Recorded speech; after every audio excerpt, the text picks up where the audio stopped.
All right, so welcome back, everyone. Today we have with us a wonderful guest who's a first generation Ukrainian Canadian who decided after graduating from college during the recession of 2009 to move abroad to South Korea. At about 30 years old, she decided she was going to sell all her things, quit her job, and broke up with her longtime boyfriend and became a digital nomad. So, welcome today, Lena. And why don't you tell us a little bit about yourself? Thank you for having me. Yes, I love the idea of this podcast because it really resonates with me and the way that I've lived my life, and not only me, but like you said, my family. Being immigrants, we're definitely people who always look for greener pastures, and that always comes with taking risks and putting yourself out there and being in this position of having to learn and relearn and unlearn in sort of this cyclical cycle. And I think that whenever people ask me to talk about myself and what I'm really all about, it is that's at the core of my being, at sort of this ancestral level, is going through these changes and moving with the tides of fate. Not to be Right. too dramatic about it, but that's basically what sort of inspires me. It Yeah. inspires the work that I do, and that's kind of what inspires me as a person as well. Okay, great, fantastic. So, digital nomad, that's a very, very scary yet exciting phrase for everybody to really think of and look forwards to. So, if you were to give advice on for somebody to decide to just kind of leave everything behind and take that plunge and step outside of their comfort zone, what type of advice would you give them?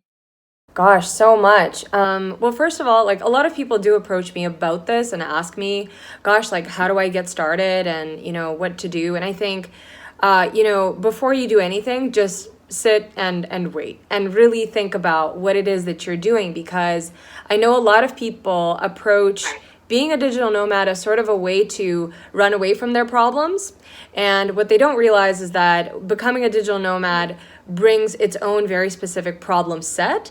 And so the best thing that you can do is really to look at the ways in which you're going to look at the tool set with which you're going to approach that problem set and really sharpen that tool set. And so things like, gosh, like how good are you with time alone? How good are you with managing your own schedule? How resourceful are you? How adaptable are you? So, right away, like before you even start thinking about how will I make money online, I would say start looking at these sort of qualitative skills as opposed to hard skills, because hard skills you can always learn. If you want to build websites, or you want to be a photographer, or you want to do, an e-commerce site of some kind, that can always be learned. But first and foremost, you need to figure out whether you're actually inwardly suited, and inwardly armed with the kind of skills that you need in order to be successful in an independent, kind of free flowing environment. Because, most people were raised in this sort of like caged, grid like environment. We keep jumping from hoop to hoop to hoop, right? From childhood. And everything is like sort of laid out for us, and everything's like, okay, you go from grade 1 to grade 2 to grade 3 and then you graduate, and then you jump through a bigger hoop, and then, you go to a job and you're somebody's employee, and they give you hoops to jump through, and they give you little rewards for reaching your KPIs, which is fine and great. But that's a whole different thing than finding and managing your own work and your own life. Like a lot of people rail against the 9 to 5, being like, oh, if I didn't have to do the 9 to 5, I would be this like super well balanced and like super well rounded person. Nah. Like that's actually, even having that, lifestyle, the ability to have that lifestyle is not the thing that's going to make you successful. It actually takes a lot of skill to be able to manage that proactively. And it certainly took me a long time to be able to figure that out as well. Right, and I think that's a very important point right there. Is that I mean, look at COVID-19 and coronavirus right now. That is a prime example of people being taken out of their comfort zone, taking out of their 9 to 5, and then now having to learn how to work from home and taking away that very structured ABC environment and having to kind of deal with it and learn very quickly on the fly how to manage on your own from home giving yourself that schedule, giving yourself that very structured environment that you long for. And a lot of people thrive on structure, and they love the step by step. This is what you do next because this is what naturally happens. And a lot are unable to adapt. And so I think that those are the ones who really have the biggest struggles with adapting to the new changes that we have, and really just knowing that this is now our new norm. And if you're not adapting, it's going to be a long struggle and an uphill battle for you, for sure. Absolutely. Yeah. It's something that, like I said, takes some practice. Not everyone is going to, catch on to it immediately. And so I caution against, self-labeling and being like, oh, well, I'm just not the kind of person that can adapt. Because the thing is that I think we're all adaptable to some degree. And I think that, I don't want to paint it as like doom and gloom. Well, if you're not this and if you're not that, don't think about it. No, it's just like picture a lifestyle that you want and then try things out. Be kind to yourself. Understand that it's not going to look Instagram perfect, and that's okay. Yeah. And so it'll take time, but ultimately, if this is truly what you want and you're really clear about what you do want out of it, and you're not simply running away from your problems, because guess what? They'll find you. They'll find you wherever you go. Then there is a way that you can get that, and there is light at the end of the tunnel, is what I want to. No, that's wonderful. That's great advice. So we kind of jumped right into it, but tell us where you are now. Yeah, so right now I am in Da Nang, Vietnam. So I initially planned to be here for about a month before heading off to South America and then Europe. So I had a lot of plans for 2020, as did we all. RIP my plans. But actually, I really love it here. It's actually my second time in Vietnam. Incidentally, Vietnam was like the first destination that I went to as a digital nomad. I came here in 2017. I lived in Saigon for about 9 months. And yeah, I'd never lived in Da Nang before, but I love Da Nang. I'm actually really happy to be here. It's a beautiful city. It's a beachside sort of resort town, and I'm absolutely in love with it. And I feel so fortunate to be here. Sounds like a dream. It really is. Yeah. When they allow us outside, it's really great. When you're allowed outside. And so, with changes coming and the adaptability with coronavirus and everything, it has been a tough, I'm sure, being in a foreign country and then really just trying to maintain what is normal for you, but then also adapting to those and things around you. So that's insane. But we spoke about this off camera, but I am a first generation Vietnamese American, and so I envy that you're able to travel and visit my motherland and really get to see what it's like. I've never been there. My parents came in the early 80s as refugees, and we've never gone back. I believe my dad has since gone back after he and my mother separated, but we've never gotten the chance to go back. And I'm the one of my family, all my cousins and everything. I'm the one that hasn't returned. My brothers and I. So I would love to one day return, and that was actually on our bucket list to do a Southeast Asia travel and really kind of knock out the different countries. And of course, COVID-19 happened, so we'll have to put that on the back burner for now. But all right, so tell us what you're doing over there, and how you're maintaining your current lifestyle and what you've done before and keeping up with that. Yeah, so well, right now we're in lockdown. So I don't really have much balance right now, but I do kind of create it myself. Like I practice yoga and I meditate, and I also, well, I have my coaching practice. So, with clients like in America and Australia, like my schedule can be kind of all over the map. But I now kind of thrive in that environment. I'm able to sort of like plan my time. I'm very fortunate that nobody is really the boss of me. I kind of plan my time accordingly, and I'm able to kind of, really manage my schedule as much as I can, which is nice. But yeah, right now my lifestyle is pretty basic because we've been in lockdown for a while, but before then, it was a very thriving, very interesting lifestyle. There's a lot of social activities here. There's a big expat community. I'm really active. I'm somebody who does a lot of, going to the gym and yoga classes. And then also I recently took up volleyball, beach volleyball, since we have the beach.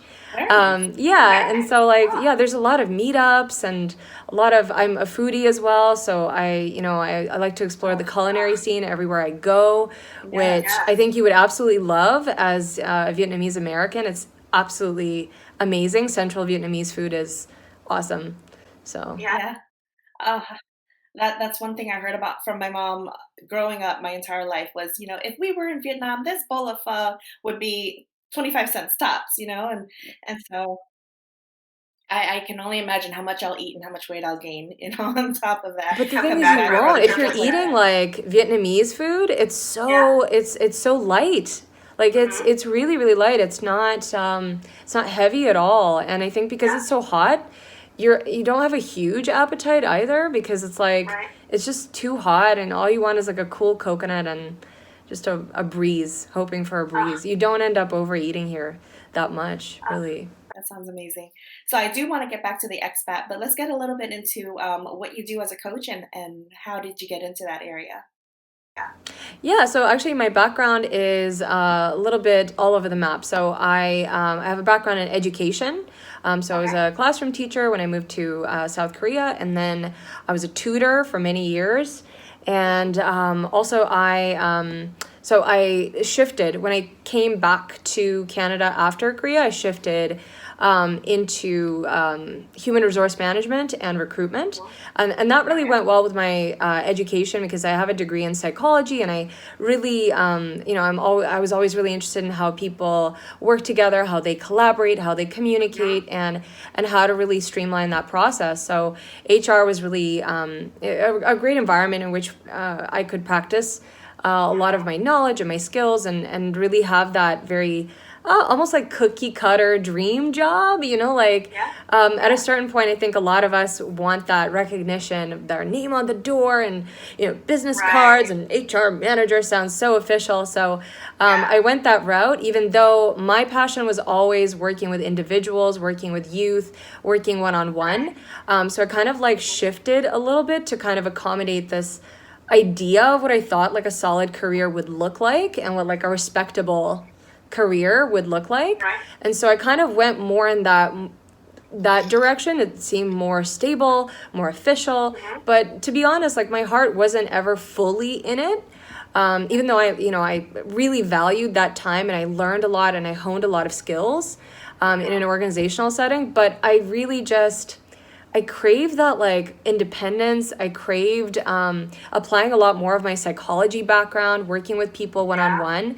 And then across all my jobs, I kept seeing the same pitfalls, the same sort of struggles that people were having around avoiding difficult conversations and really not being able to speak up for what they want and either staying silent or getting aggressive and resentful. And the friction that created, whether it's in the classroom or in a school administrative setting or whether it's in an organizational setting, with stakeholders and people like that, or whether it's like I used to work in a nonprofit in a residential setting with youth. So I kept seeing the same patterns emerge over and over again. And as I filed those away in my brain, I kept thinking about like, well, how can I apply my knowledge and my skills and my area of genius, which has always been communication, into creating a better world, as trite as that sounds. But that's really what I want to do is I want to facilitate people having long-lasting, authentic, durable connections. That's what I think we need more of. And so the coaching practice is really birthed out of that. The need for that, the need for people to connect, the need for people to have resilient relationships and to be able to do so confidently and to really add value to their life. And so that was the impetus for it. And so I sometimes call myself an assertiveness coach because essentially I'm kind of like a teacher mentor kind of person. But some people come to me on a really short-term basis where they, just maybe have a tough conversation with someone that they just don't know how to approach. They need help with figuring out like what to say, how to present, how to really approach that subject. They're looking for that sounding board. Some people approach me for just general mindset and they just want to become better communicators. Maybe they want to show up in a different way, whether it's in their job or in their relationship or their family. But at the end of the day, like it all boils down to communication skills, and that's essentially what I focus on.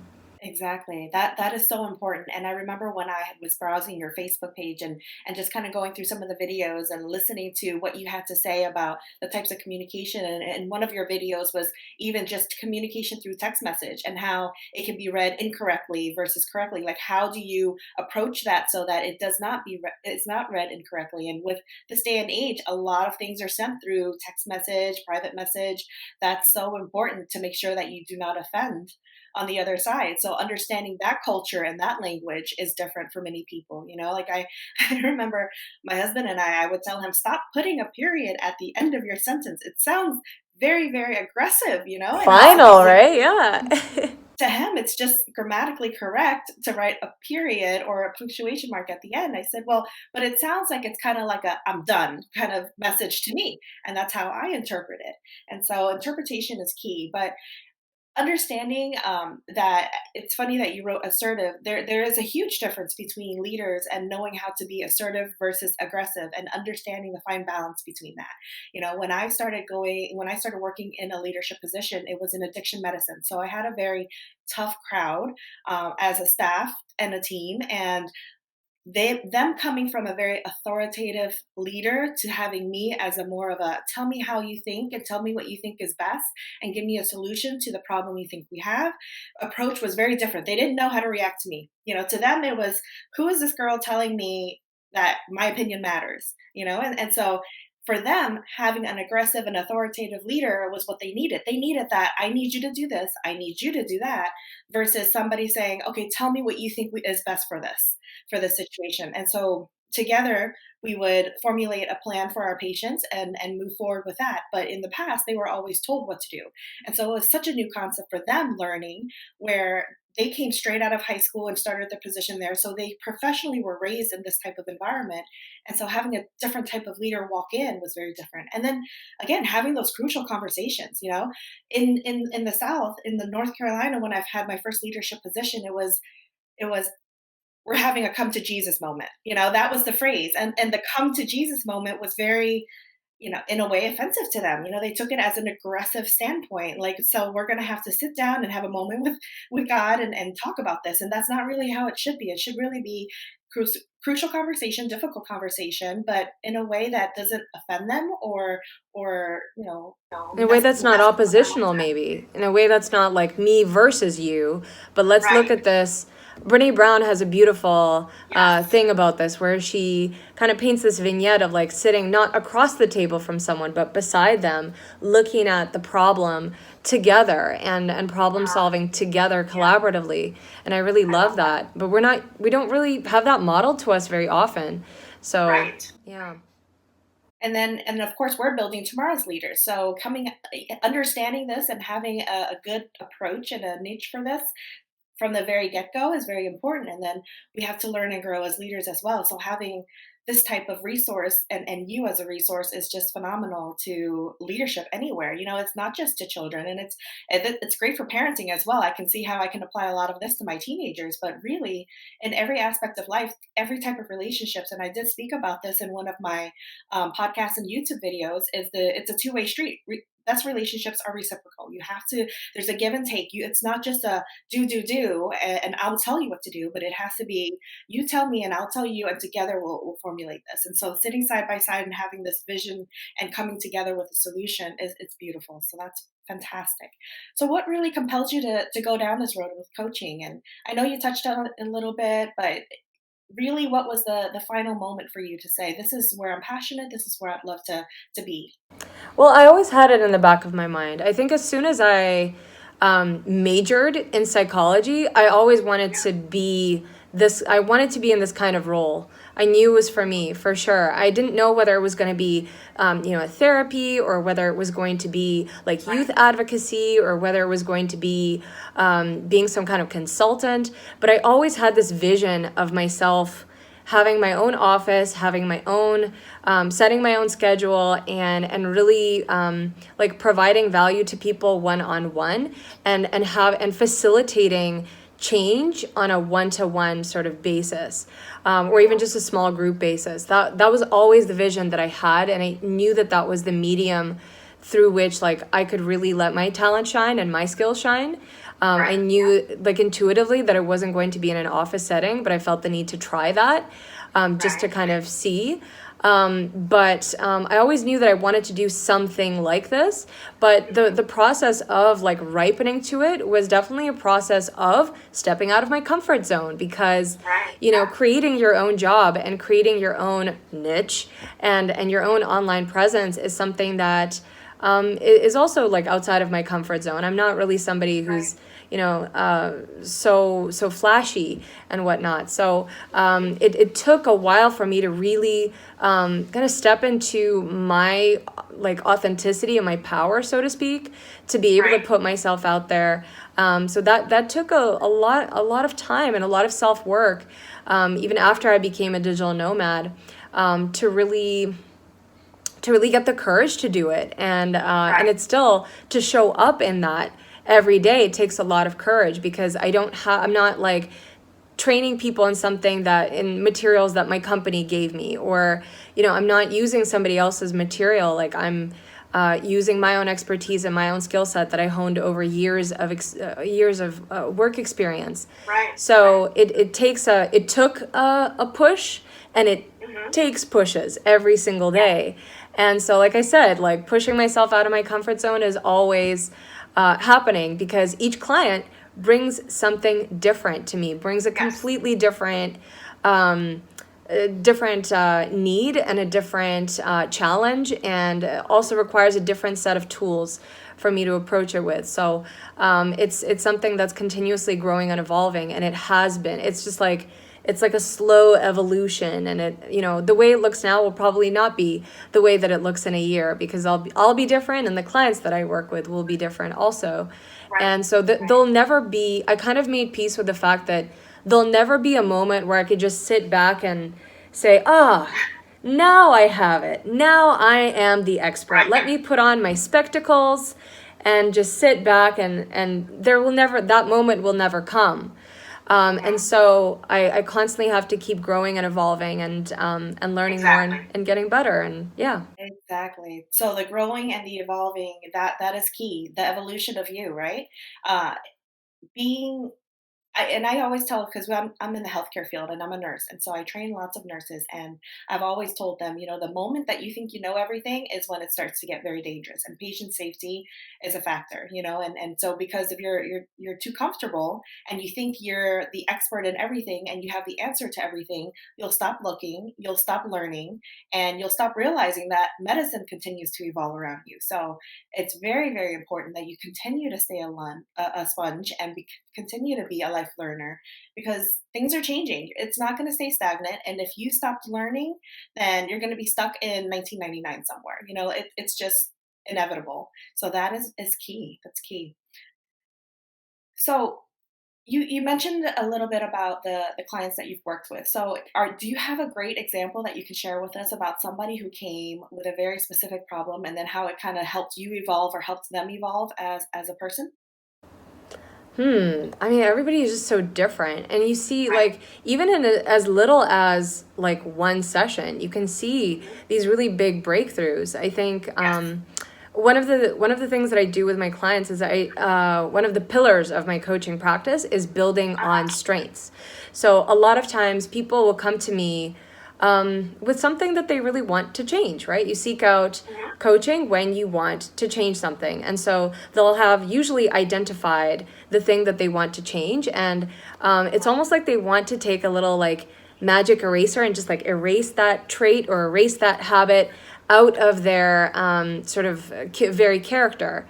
And my job, I feel, and my approach is really not erasing it, but reframing it and understanding the ways that it has served you in the past, whatever that trait is. Like, you have it there for a reason.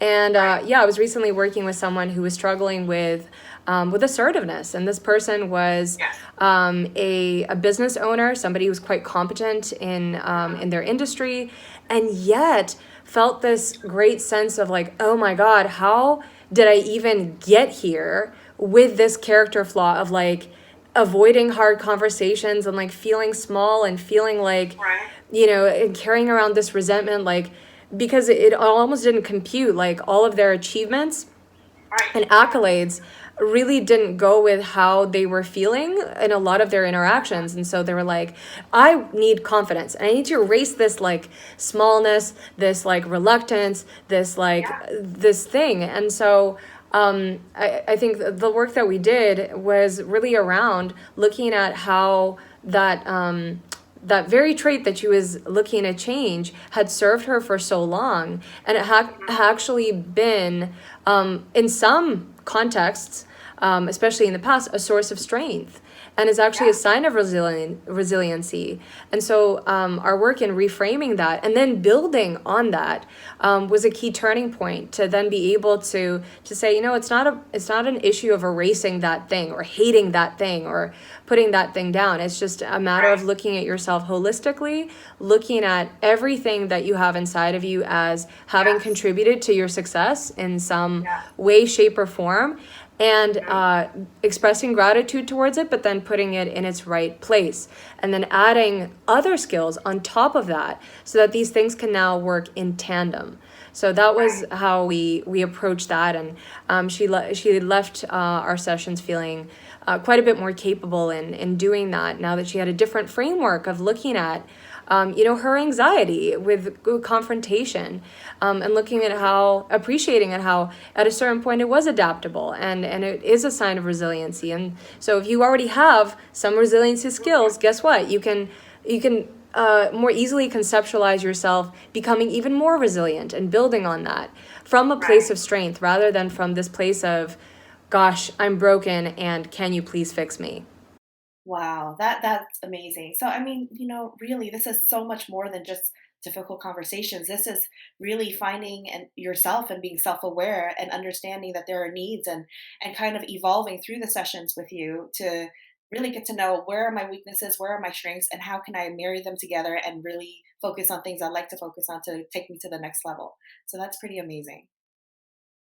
And all right, so what are you curious about these days? These days with everything that's going on and how things are affecting people and their mindset and their ability to want to progress because maybe something's being put on hold or anything like that, how are you helping in these types of situation, or are there other people reaching out now more than before? Yeah, I think that definitely the situation that we're in has really prompted a lot of people to come face to face with a lot of things that they've been avoiding. Like perfectly hospitable, nice workplaces are now not so much like that. And so a lot of people come to me because of workplace problems, especially with switching to online work. So the communication there is totally different, and the expectations as well are totally different. And so a lot of the conversations are around work life balance and that kind of stuff, and how to basically have work life balance, or just life balance if you're not at work at all and now you're missing that structure completely. And then trying to look at yourself as a whole person when before your career was such a big part of who you are. So definitely a lot of my work is around that. Awesome, that's fantastic. So sometimes we don't know what we don't know. What are some questions that I have not asked you that I should know to ask? Other Ooh, things like that's a good that. question. Questions that you're so good. Like you've already asked me so many things about myself. Questions that you haven't asked me before. Yeah, something that this is a good topic, and a lot of times I would like to speak about it, but it's just not. It doesn't come up naturally in the conversation. So I'd like to know, like sometimes we get some really great questions out of that.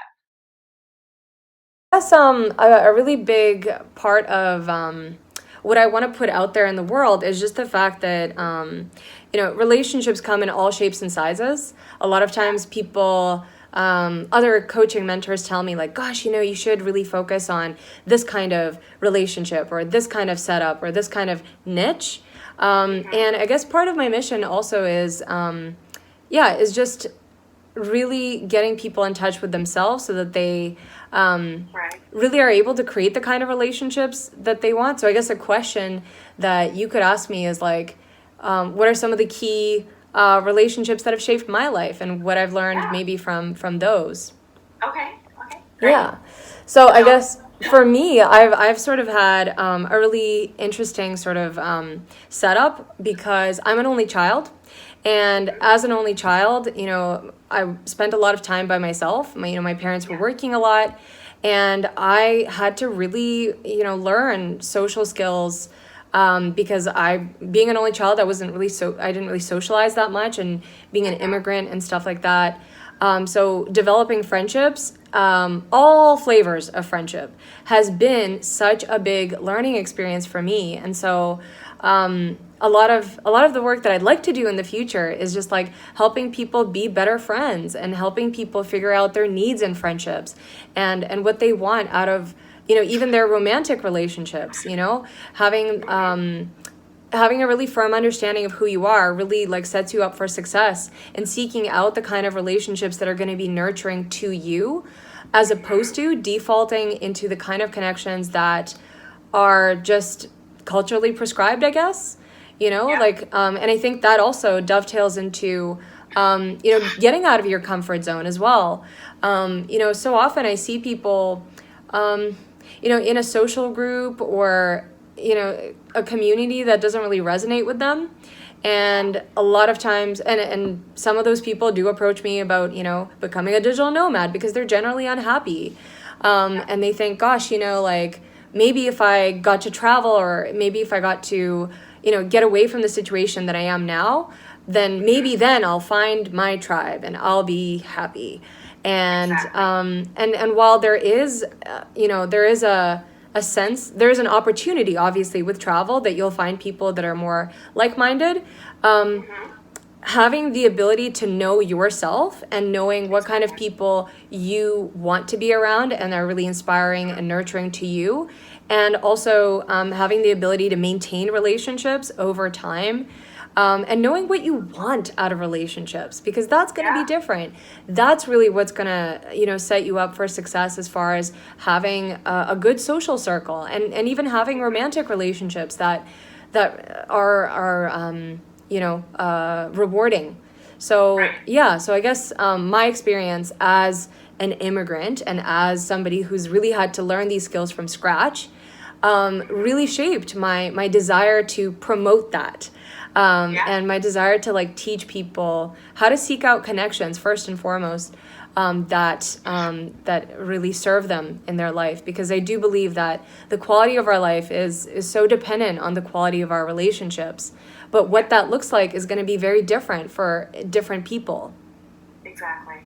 So then, Lena, do you think that if you had taken these same steps at the age of 23, 24, almost immediately after, you did move to South Korea for a few years, but if you kind of took this and took it full time at the age of 22, 23, right after graduation, do you think you would be in the same mindset and in the same place as you would have been when you left at 30? No, no, no, certainly not. No, at 20, no, no, definitely not, definitely not. No, when I look back to my 20s, I'm like, oh my God, I was a baby. I was not Yeah. ready for life. No, I needed and even back then, I sort of knew. I knew myself well enough to know that I wanted to step out of my comfort zone, but I also knew my limits. I do Right. remember because I graduated into the recession. Yay, Uh-huh. recession. It's kind of bad, but it's also an opportunity as well. So I found myself without a job, without a place, without many prospects, in the Mhm. recession, which sounds bad, but was also an opportunity to radically reinvent myself, which Right. is what I ended up doing. But I knew I wasn't ready to backpack, to a place. I knew I wasn't ready Yeah. to just like buy a ticket to a country and like find a job. I knew that was not on the menu for me based on who I was at the time and the experiences that I had. So I took a very structured route. I took a very sort of like a calibrated risk. It was very calibrated. Okay. I got before I left, I got a certification in teaching English as a foreign language. So Uh-huh. on top of my degree, so I already had classroom teaching experience under my belt. I had, man, I had done so much research at that point, so much research, and an incredible amount of research, which I later realized by comparing my experiences to other teachers who went there. I was emailing people with YouTube videos. I was reading every forum and really approaching it from that standpoint because I wanted to take a risk, but I didn't want to take a crazy wild risk. Right. So I guess what I'm trying to say is my risk tolerance has gone up exponentially with the Gotcha. experience that I've amassed. My mind would have probably exploded, at 22, 23, if somebody said, you know what, you're going to quit your job and live out of your suitcase out of Airbnbs for like, the foreseeable future. Like that would have been unthinkable Right. to me. Also Yeah. because, not only because of that, but also because I still was holding on to a lot of, I don't know, societal expectations about how life ought to be lived and Yes. what timelines Yes. ought to look like, to a greater extent than I do now. And so I don't think I would have been able to cope with the pressure of just living life the way I do now.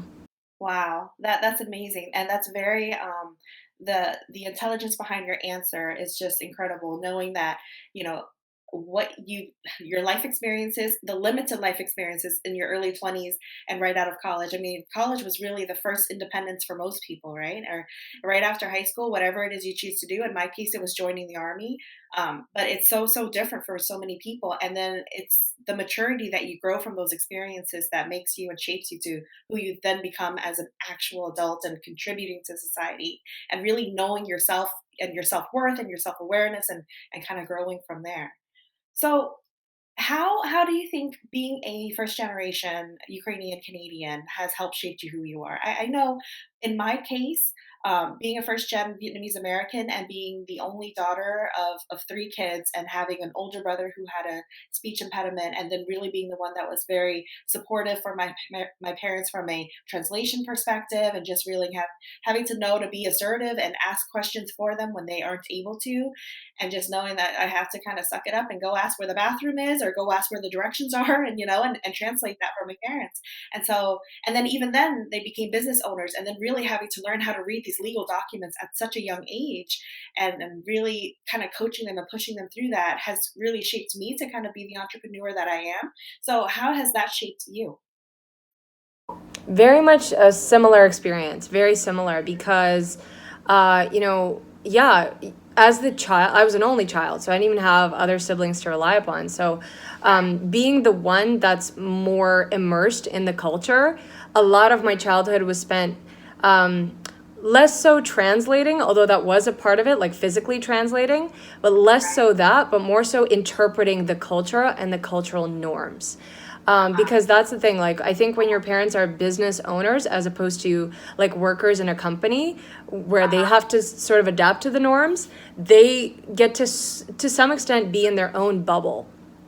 And so they weren't as like involved in the culture and therefore not as knowledgeable about, how do you, interact with people, and like how do you interact with neighbors, and how do you send an email, and what is like a acceptable birthday party for, a 10-year-old, like what do you do in this kind of instance.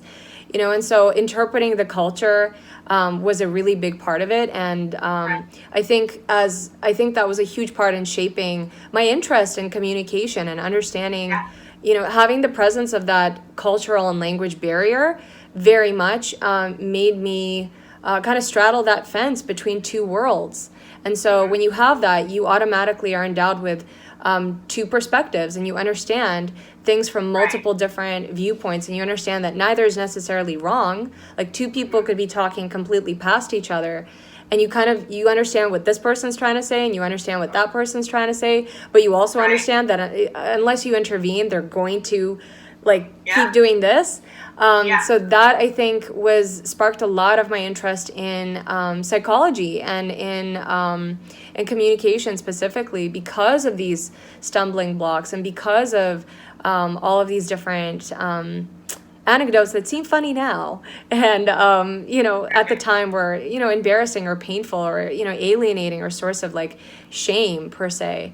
Mhm. Because I think growing up we definitely want to fit in and Yes. into the dominant culture, and so there's a lot of Right. trauma that comes from not fitting in, and really, I think for a lot of immigrant children, third culture children, there is this Uh-huh. sense of like, oh, I wish I didn't have this. I wish I was just like everyone else. Like, I just want to be Right. like the people on TV.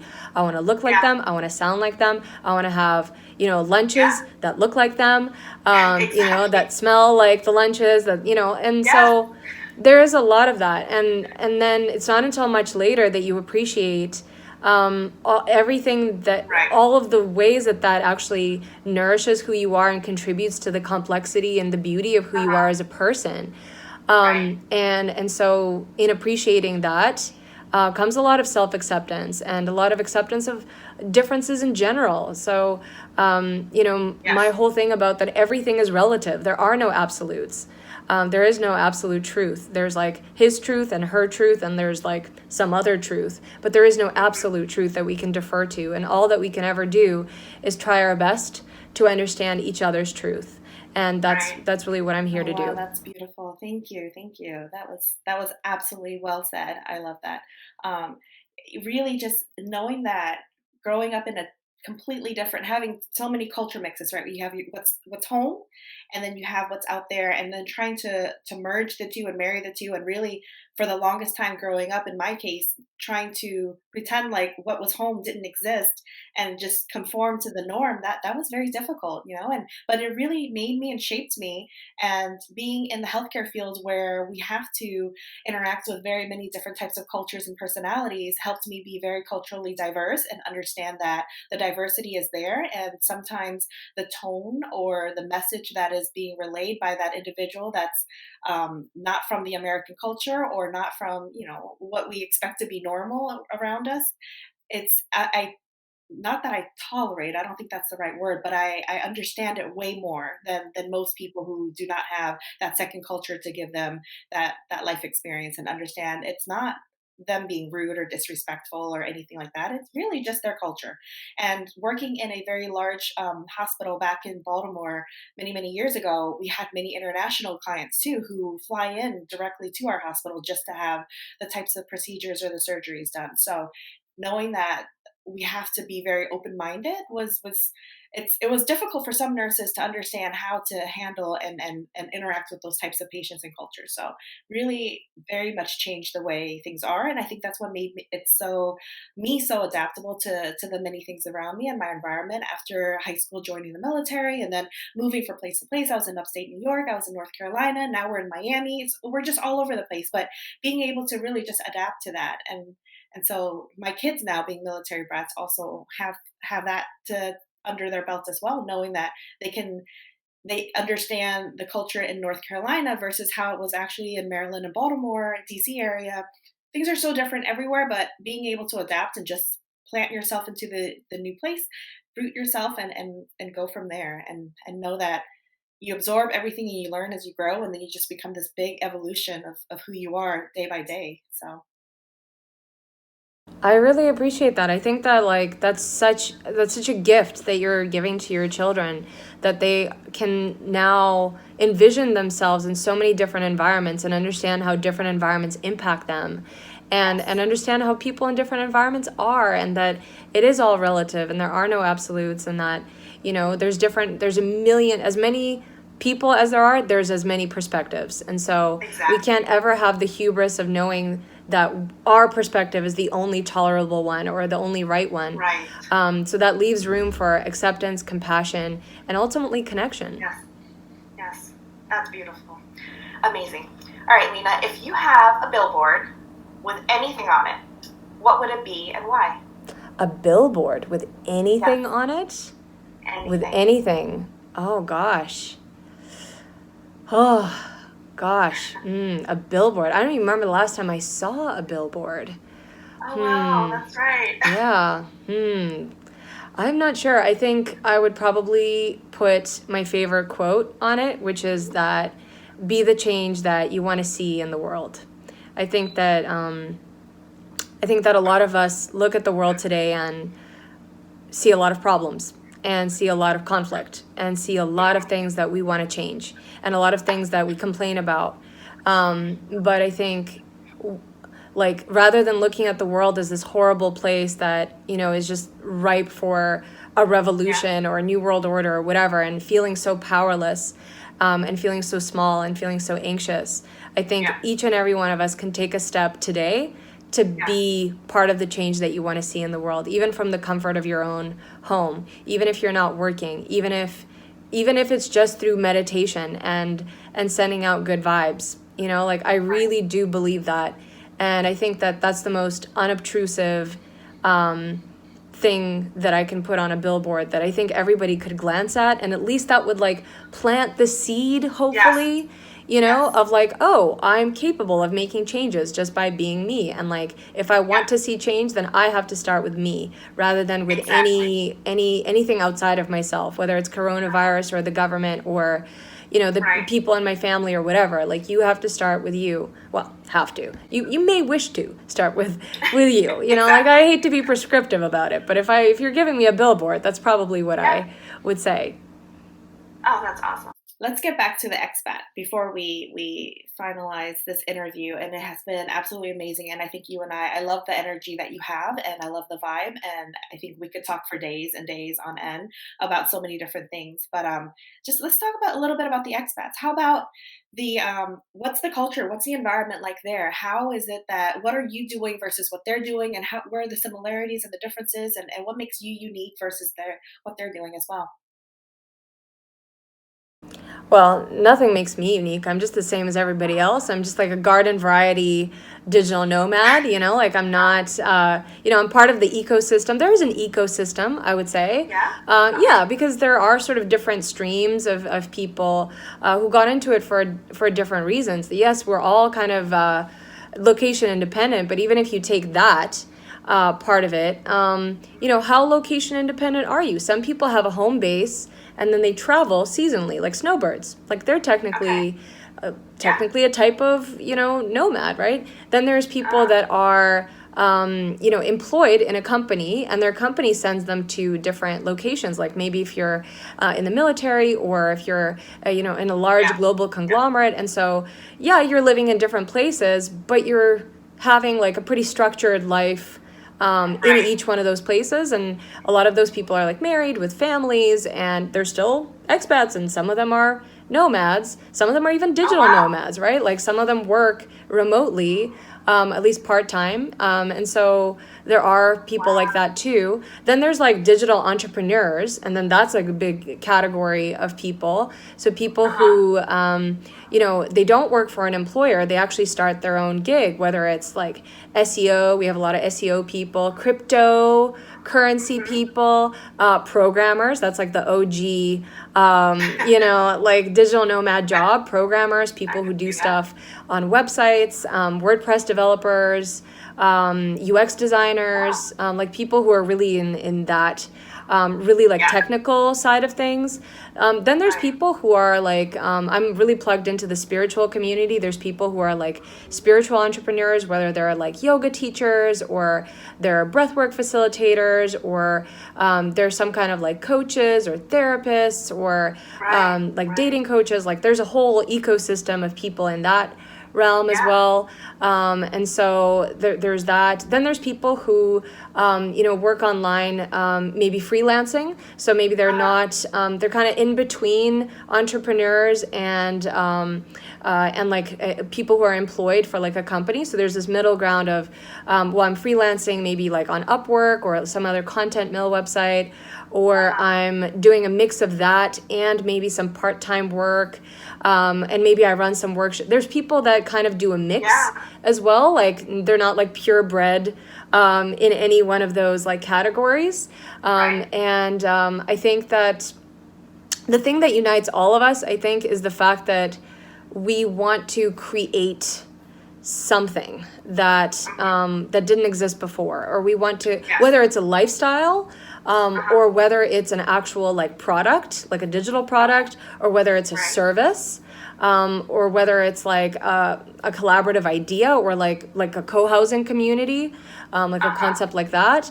But there is this sense of like, oh, you know, we're trying to create a lifestyle that is made for us, rather than Yeah. try to fit into a lifestyle that was made for I don't know who, some like straight white man in 1945, like we want to create something that serves us and that like a lifestyle that really allows us to really live out our full potential and whatever that might be. Like for some people that's really in the realm of their career, for other people that's more a lifestyle thing, for other people it's some combination of the two, and they assign different weights to those two categories. So there is this sense, I would say, if anything unites us, it's that idea of like creating something new, creating a different way of living. Awesome. So you said you weren't unique in any way. No, that is not true. I think you are very unique, and what you do and the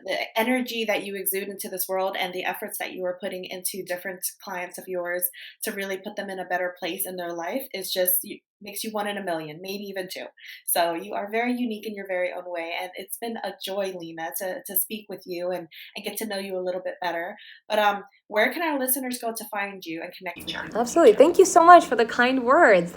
I'm a words person, so I really that's my love language is words, so I really appreciate that. So if people want to find me, I have a website. It's www.lenalangcoaching.com. You can also find me on Facebook, so at Lena Lang Coaching. I have a Facebook page, and you can contact me on there as well.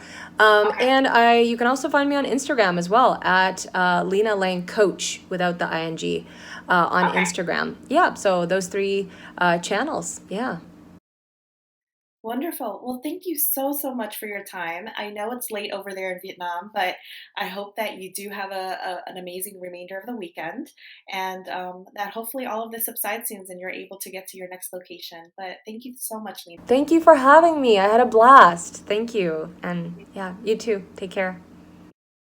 Take care. Also, don't forget to give us a thumbs up if you enjoyed the last episode. In the detail notes below, you will find our email address. In this email, you can send us a voice memo of your most uncomfortable journey that led you on the path to your most current side hustle.